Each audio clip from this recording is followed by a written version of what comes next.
नमस्कार, KP news bulletin में आपका स्वागत है। मैं पूजा आपके साथ। चलिए शुरू करते हैं आज की खबरों का सिलसिला। उससे पहले एक नजर आज की सुर्खियों पर डालते हैं। बीदर में नेताओं ने भी अपने अपने मतदान केंद्रों पर मतदान कर लोगों से मतदान करने का आग्रह किया। बीदर में दोपहर में मतदान में सुस्ती देखने में आई। वोटिंग के बाद खड़गे ने कहा, कर्नाटक में कांग्रेस प्रचंड बहुमत हासिल करेगी। अगर सिद्धरामैया परमेश्वर के वीडियो सामने आए तो आश्चर्यचकित न हो, प्रज्वल मामले पर बीजेपी विधायक जारकिहोली ने कहा। लोग तय करें कि देश वोट जिहाद से चलेगा या राम राज्य से, पीएम मोदी का कांग्रेस पर निशाना। अखिलेश यादव ने बीजेपी पर साधा निशाना, कहा उस पार्टी के अंदर सत्ता के लिए हो रही खींचतान।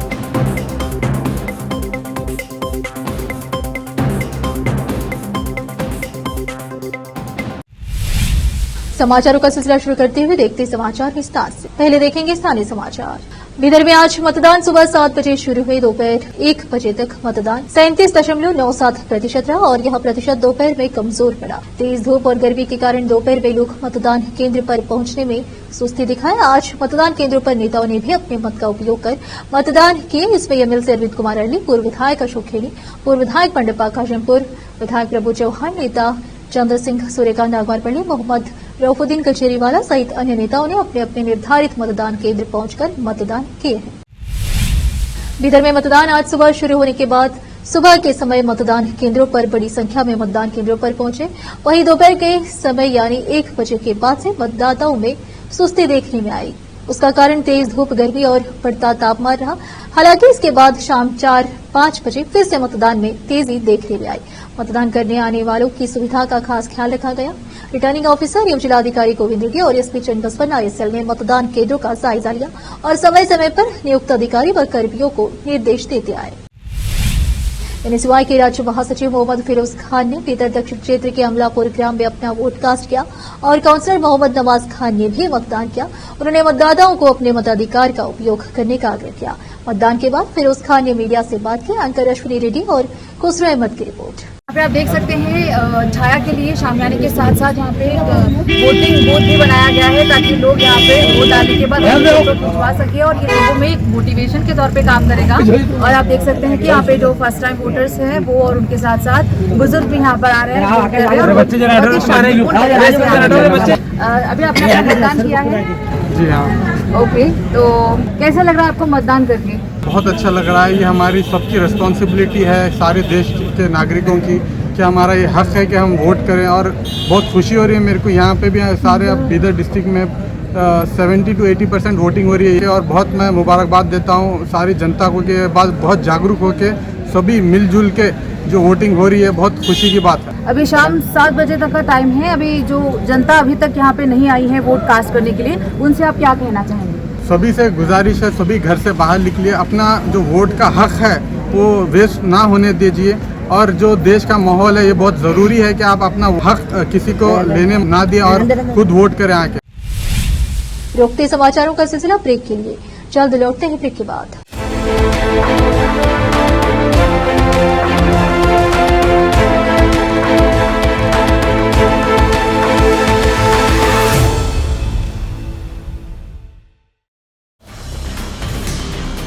हिंदुस्तान के हर कोने में हम हैं मौजूद।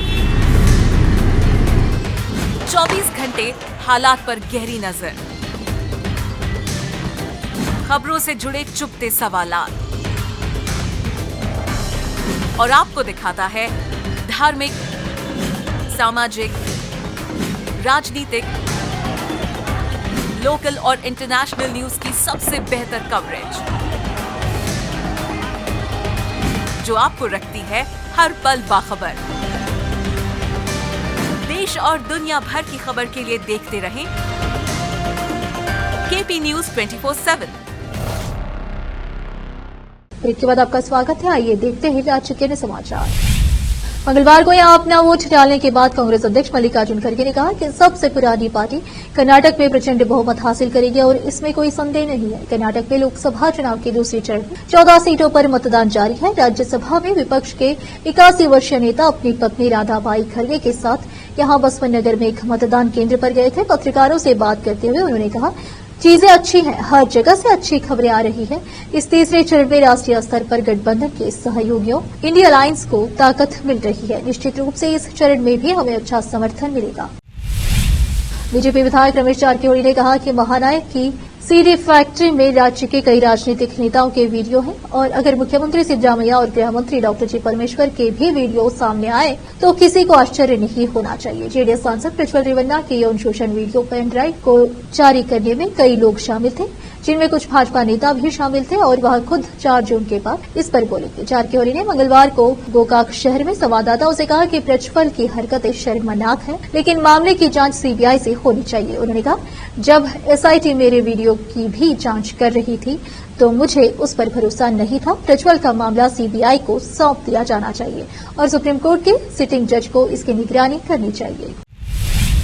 वोटों के बड़े अंतर से लगातार 5वीं जीत की भविष्यवाणी करते हुए केंद्रीय मंत्री और धारवाड़ निर्वाचन क्षेत्र से भाजपा उम्मीदवार प्रहलाद जोशी ने कहा कि लोगों ने तीसरी बार मोदी सरकार लाने और एनडीए को 400 से अधिक सीटें देने का फैसला किया है। मंगलवार को हुबली के विवेकानंद कॉलोनी में चिन्मय विद्यालय में स्थापित मतदान केंद्र पर अपना वोट डालने के बाद जोशी ने इस बात पर भी खुशी व्यक्त की कि शुरुआती घंटों में ही बड़ी संख्या में लोग अपने मताधिकार का प्रयोग करने के लिए मतदान केंद्रों पर आ रहे थे। उन्होंने कहा, मेरे सार्वजनिक जीवन में कोई कलंक नहीं है, मैं लोगों के लिए सुलभ हूं और मैंने काम किया है। हर चुनाव में मेरे खिलाफ आरोप लगाए जाते हैं, लेकिन लोग सच्चाई जानते हैं और वे मुझे आशीर्वाद देते हैं। फिर से रुकते समाचारों का सिलसिला एक ब्रेक के लिए, जल्द लौटते हैं ब्रेक के बाद।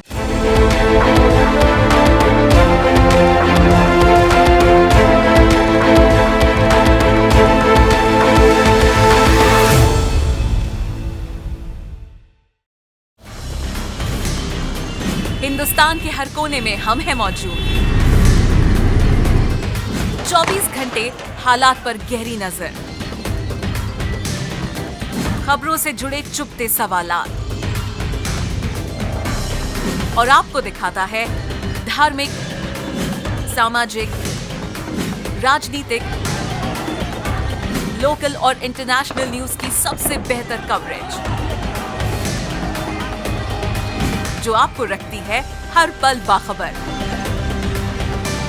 देश और दुनिया भर की खबर के लिए देखते रहें केपी न्यूज 24/7। ब्रेक के बाद आपका स्वागत है। आइए देखते हैं देश के अन्य समाचार। लोकसभा चुनाव 2024 के मद्देनजर प्रधानमंत्री नरेंद्र मोदी ने मंगलवार को मध्य प्रदेश के खरगोन में एक रैली को संबोधित करने पहुंचे। यहां पहुंचकर पीएम मोदी ने कांग्रेस पार्टी पर कई बातों को लेकर भयानक हमला किया। पीएम मोदी ने कहा कि इंडी गठबंधन के दलों के लिए उनकी विरासत देश से अधिक महत्वपूर्ण है और वे दल अपनी सत्ता के लिए किसी भी हद तक जा सकते हैं। पीएम मोदी ने रैली में कांग्रेस नेता सलमान खुर्शीद की भतीजी और सपा नेता मरिया आलम के उस बयान की भी चर्चा की जिसमें वह लोगों से वोट जिहाद करने की अपील कर रही है। पीएम मोदी ने खरगोन में कांग्रेस पर निशाना साधते हुए कहा कि उसकी मंशा बहुत खतरनाक है और वह मोदी के खिलाफ वोट जिहाद का आह्वान करती है।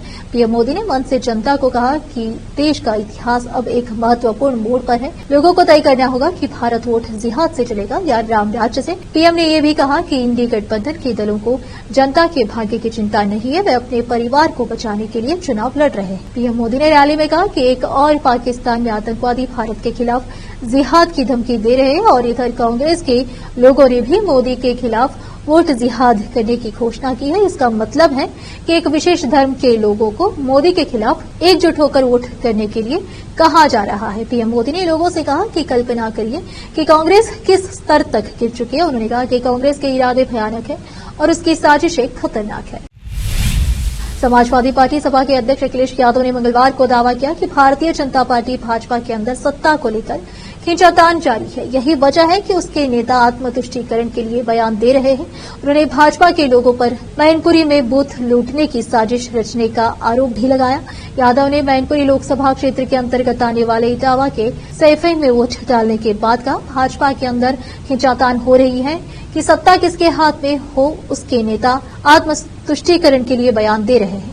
ये लोग चतुराई से बातें करते हैं। हालांकि उन्होंने किसी का नाम नहीं लिया। बीजेपी पर लगाए गंभीर आरोप। सपा अध्यक्ष ने गंभीर आरोप लगाया, भाजपा के लोगों ने पिछले चुनाव में भी बूथ लूटा था, तब भी पूरी तरह हारे थे। ये फिर बूथ लूटने की साजिश रच रहे हैं। आप लोग 4-5 बजे मैनपुरी चले जाना, ये फिर बूथ लूटने जा रहे हैं। यादव ने भीषण गर्मी में चुनाव कराए जाने पर भी सवाल उठाते हुए कहा, कई चुनाव में हम लोगों ने गर्मियों में वोट डाले हैं। भाजपा वालों को इस बात की भी सजा मिलनी चाहिए। हालांकि वह कहेंगे कि यह निर्वाचन आयोग का फैसला है, लेकिन भाजपा वाले जानबूझकर गर्मी में वोट डलवाते हैं आपको तकलीफ पहुंचाने के लिए। दिल्ली के मुख्यमंत्री अरविंद केजरीवाल की गिरफ्तारी को लेकर कोर्ट में याचिका दाखिल की गई है। इस याचिका पर आज सुनवाई हुई। सुनवाई में सुप्रीम कोर्ट ने दोनों पक्षों के वकीलों की दलीलें सुनी। सुनवाई के दौरान दोनों पक्षों के बीच जबरदस्त बहस देखने को मिली। वहीं कोर्ट ने भी दोनों पक्षों को सुना। सुनवाई के बाद कोर्ट ने अभी कोई फैसला नहीं सुनाया है। फिलहाल सुप्रीम कोर्ट ने सुनवाई के बाद अपना फैसला सुरक्षित रख लिया है। बताया जा रहा है कि 9 मई या अगले सप्ताह इस पर फैसला आ सकता है। बता दें कि सुनवाई के दौरान सुप्रीम कोर्ट ने ईडी से कई सवाल पूछे।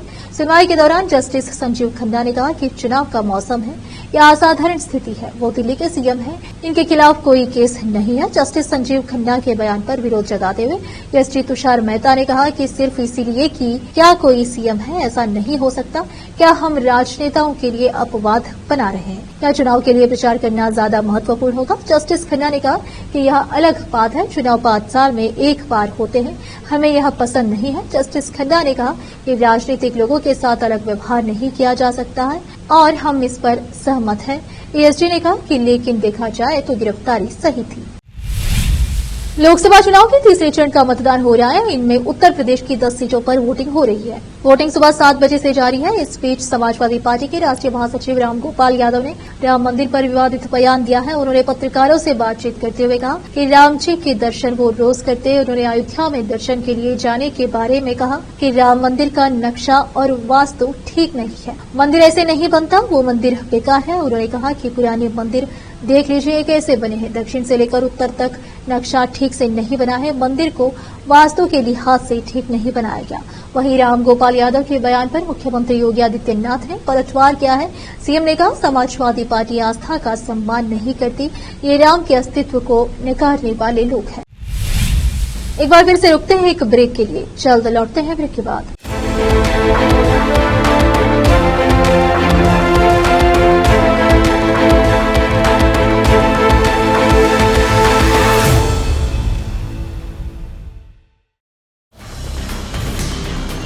हिंदुस्तान के हर कोने में हम हैं मौजूद। 24 घंटे हालात पर गहरी नजर, खबरों से जुड़े चुपते सवालात और आपको दिखाता है धार्मिक, सामाजिक, राजनीतिक, लोकल और इंटरनेशनल न्यूज की सबसे बेहतर कवरेज जो आपको रखती है हर पल बाखबर। देश और दुनिया भर की खबर के लिए देखते रहें केपी न्यूज 24/7।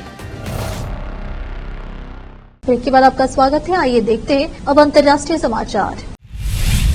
रूस और यूक्रेन के बीच जंग जारी है। जंग के बीच रूस ने परमाणु हथियारों के साथ सैन्य अभ्यास की योजना बनाई है। रक्षा मंत्रालय ने सोमवार को इस बारे में घोषणा की है। रूस का यह कदम ऐसे समय सामने आया है जब कुछ दिन पहले ही पश्चिमी देशों ने यूक्रेन के साथ युद्ध को लेकर मास्को के खिलाफ टिप्पणियां की थी। रक्षा मंत्रालय ने एक बयान में कहा कि यह अभ्यास रूस के संबंध में कुछ पश्चिमी देशों के अधिकारियों के भड़काऊ बयानों और धमकियों के जवाब में है। यह पहली बार है कि रूस ने सार्वजनिक रूप से परमाणु हथियारों से जुड़े अभ्यास की घोषणा की है। हालांकि इसका सामरिक परमाणु बल नियमित रूप से अभ्यास करता रहता है। यह घोषणा यूक्रेन के पश्चिमी सहयोगियों के लिए एक चेतावनी प्रतीत होती है जो 2 साल से अधिक समय से जारी रूस यूक्रेन युद्ध को लेकर लगातार गंभीर चिंता जता रहा है। फ्रांस के राष्ट्रपति इमैनुअल मैक्रों ने पिछले सप्ताह दोहराया था कि वह यूक्रेन में सेना भेजने के विचार से इनकार नहीं कर रहे हैं। वहीं ब्रिटेन के विदेश मंत्री डेविड कैमरन ने कहा कीव की सेना रूस के अंदर लक्ष्यों पर हमला करने के लिए ब्रिटेन के लंबी दूरी के हथियारों का उपयोग कर सकेगी। ऑस्ट्रेलिया में कुछ भारतीय छात्रों के बीच झगड़े के दौरान 22 वर्षीय एमटेक छात्र की चाकू मारकर हत्या कर दी गई। पुलिस मामले में भारतीय मूल के 2 भाइयों की तलाश कर रही है। मृतक छात्र की पहचान नवजीत सांधु के रूप में हुई है। हरियाणा के करनाल में सांधु के रिश्तेदार यशवीर ने कहा कि सांधु ने कुछ भारतीय यात्रियों के बीच किराए के मुद्दे पर हुए विवाद में हस्तक्षेप करने की कोशिश की, जिसके चलते एक अन्य छात्र ने चाकू से उन पर हमला किया। यशवीर ने कहा नवजीत के दोस्त एक अन्य भारतीय छात्र ने उन्हें अपना सामान लेने के लिए अपने घर चलने के लिए कहा था, क्योंकि नवजीत के पास कार थी। जब उनका दोस्त अंदर गया तो नवजीत ने चीखने की आवाजें सुनी और देखा कि वहां हाथापाई हो रही है। जब नवजीत ने झगड़ा न करने को कहते हुए बीच बचाव करने की कोशिश की तो उनके सीने पर चाकू से हमला किया गया। उन्होंने कहा कि नवजीत की तरह आरोपी भी करनाल का ही रहने वाला है। यशवीर ने बताया कि घटना की जानकारी परिवार को मिल गई है। उन्होंने बताया कि नवजीत के साथ मौजूद उनके दोस्त को भी चोटें आई हैं। फिर से एक नजर सुर्खियों पर। बीदर में नेताओं ने भी अपने अपने मतदान केंद्रों पर मतदान कर लोगों से मतदान करने का आग्रह किया। बीदर में दोपहर में मतदान में सुस्ती देखने में आई। वोटिंग के बाद खड़गे ने कहा कर्नाटक में कांग्रेस प्रचंड बहुमत हासिल करेगी। अगर सिद्धरामैया परमेश्वर के वीडियो सामने आए तो आश्चर्यचकित न हो, प्रज्वल मामले पर बीजेपी विधायक जारकीहोली ने कहा। लोग तय करें कि देश वोट जिहाद से चलेगा या राम राज्य से, पीएम मोदी का कांग्रेस पर निशाना। अखिलेश यादव ने बीजेपी पर साधा निशाना, कहा उस पार्टी के अंदर सत्ता के लिए हो रही खींचतान।